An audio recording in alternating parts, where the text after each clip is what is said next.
Bacaan firman Tuhan di malam hari ini kita terambil dari Kisah Para Rasul 3 ayat 11 sampai dengan 16. Marilah kita berdoa. Ya Tuhan Allah yang Maha Kuasa, Maha Kasih, yang kami sapa di dalam nama anak-Mu Tuhan Yesus Kristus. Berikanlah kami hikmat di dalam pembacaan firman-Mu, Kisah Para Rasul 3 ayat 11 sampai dengan 16. Dan tuntunlah kami agar kami dapat menyimak isi dari firman-Mu serta kami aplikasikan hari lepas hari. Inilah doa permohonan kami di dalam nama anak-Mu Tuhan Yesus Kristus Tuhan kami. Amin. Berikut pembacaan firman Tuhan kita di malam hari ini. Khotbah Petrus di Serambi Salomo.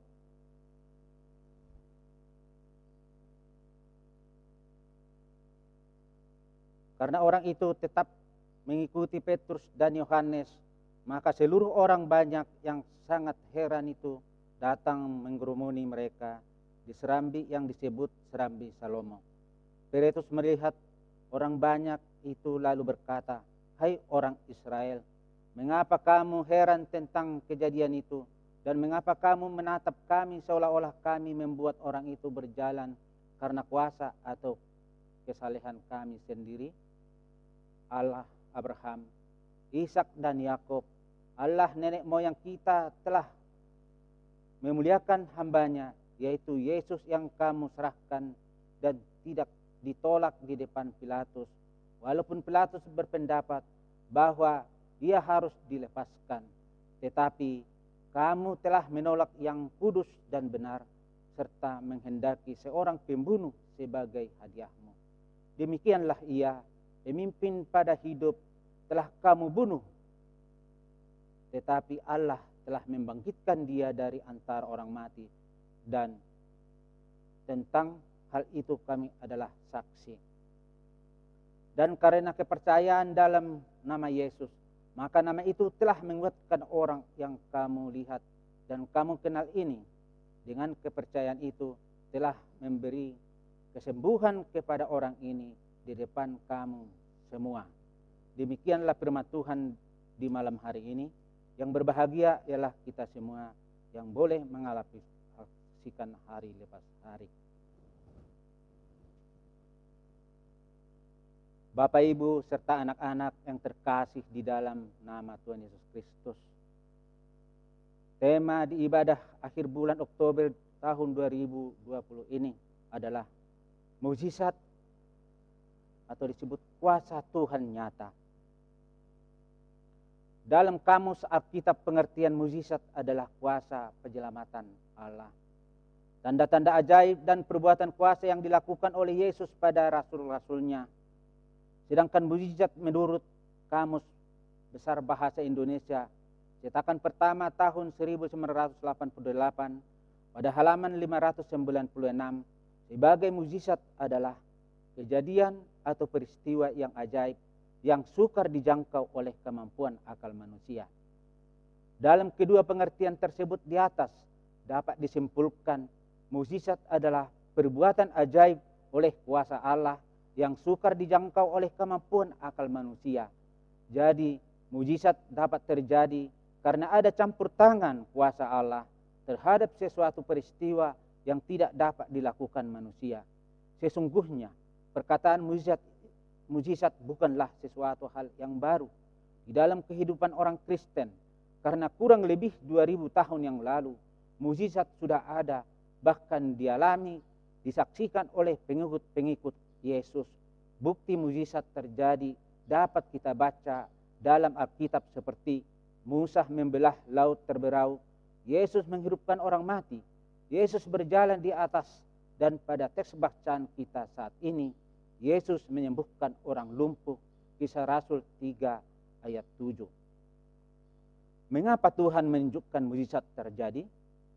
Memberitahukan kepada bangsa Israel bahwa Tuhan memiliki kuasa atas segala sesuatu yang ada di dunia ini, dan mukjizat itu dapat terjadi pada setiap orang yang diberi kuasa oleh Tuhan. yang menjadi pertanyaan bagi kita, bagaimana caranya agar mujizat itu terjadi pada kita anak-anak Tuhan, Bapak Ibu, saudara-saudari yang terkasih dalam Tuhan.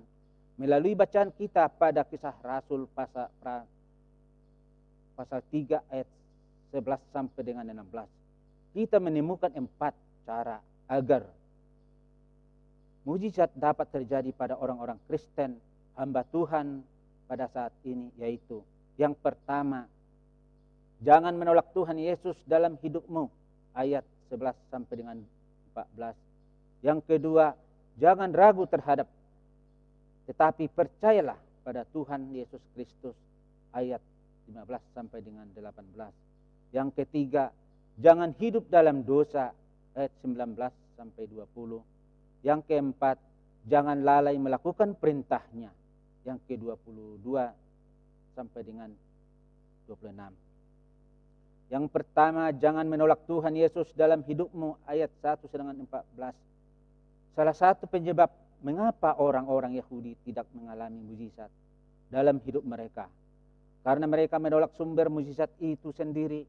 Dalam teks dengan tegas menyampaikan kepada mereka agar tidak merasakan akan apa yang terjadi pada orang lumpuh itu, di mana ia mengalami mujizat kesembuhan bukan karena kuasa atau kekuatan sihir Petrus, tetapi semata oleh karena kuasa dan campur tangan Yesus Kristus sendiri, dan mereka hanyalah alat yang dipakai Tuhan Yesus untuk mengatakan kuasanya di tengah-tengah kehidupan orang lumpuh. Pada ayat 16 dapat ditemukan perkataan yang kudus dan benar. Perkataan ini mengarah pada pribadi Yesus Kristus, sebab tidak ada orang di bumi ini yang mampu melakukan mukjizat kalau dia tidak kudus dan benar. Dan Yesus berfirman, "Akulah jalan kebenaran dalam hidup." Yohanes 14 ayat 6a. Saudara-saudara, jangan pernah menolak Yesus dalam hidupmu.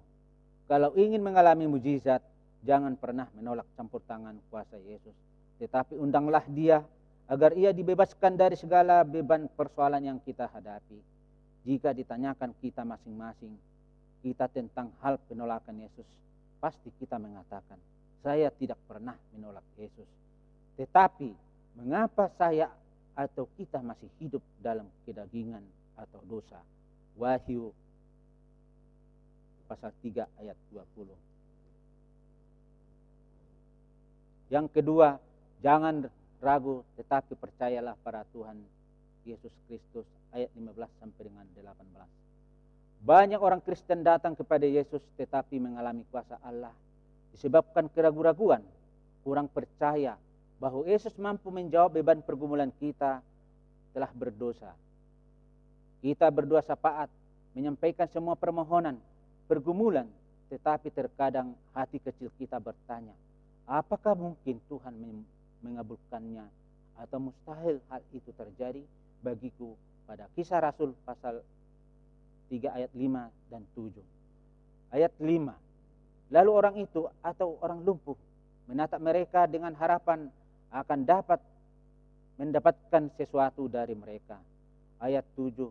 Lalu ia memegang tangan kanan orang itu dan membantu dia berdiri.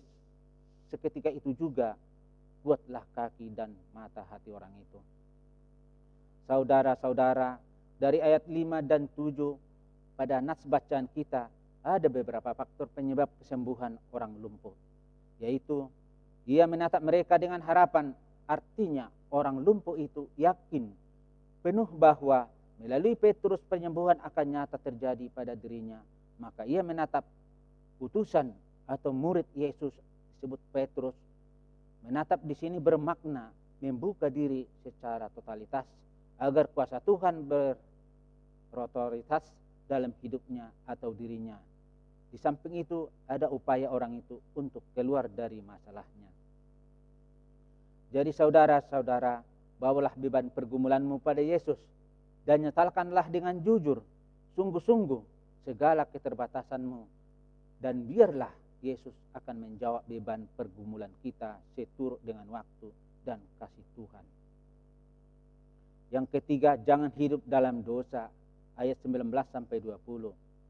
Dan di Yesaya 59 ayat 1 dan 2. Ayat 1, sesungguhnya tangan Tuhan tidak kurang panjang untuk menyelamatkan, dan pendengarannya tidak kurang tajam untuk mendengar. Ayat kedua, tetapi yang merupakan pemisah antara kamu dan Allahmu ialah segala kejahatanmu, dan ia membuat dia menyembuhkan diri terhadap kamu sehingga ia tidak mendengar ialah segala dosamu.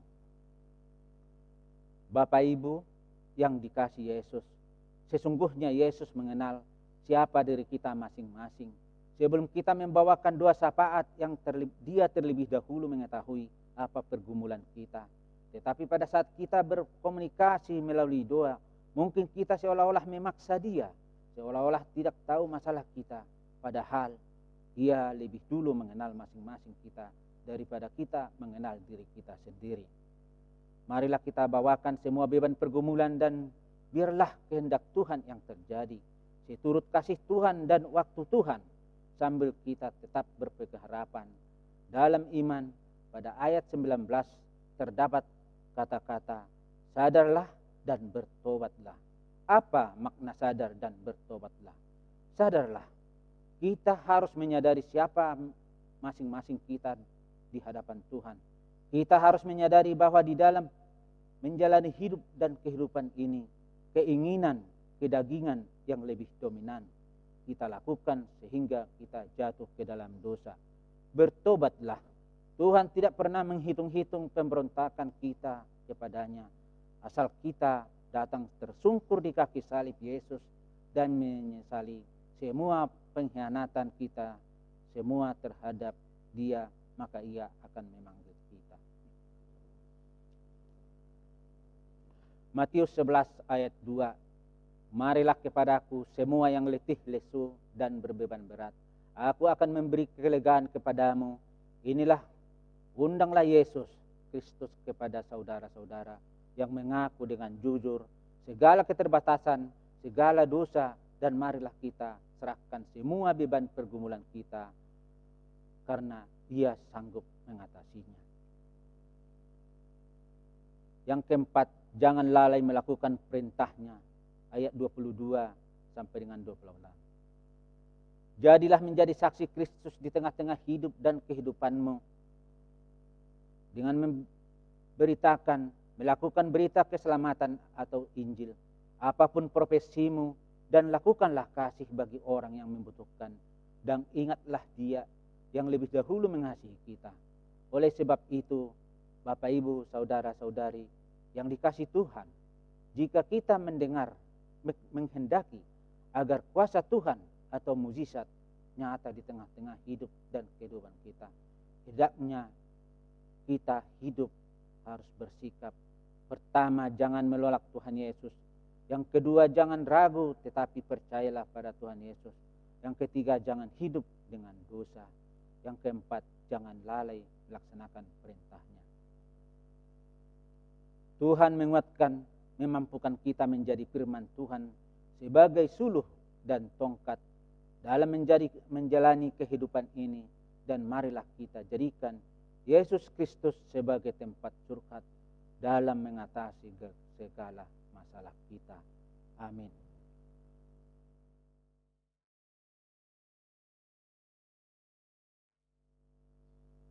Marilah kita berdoa syafaat.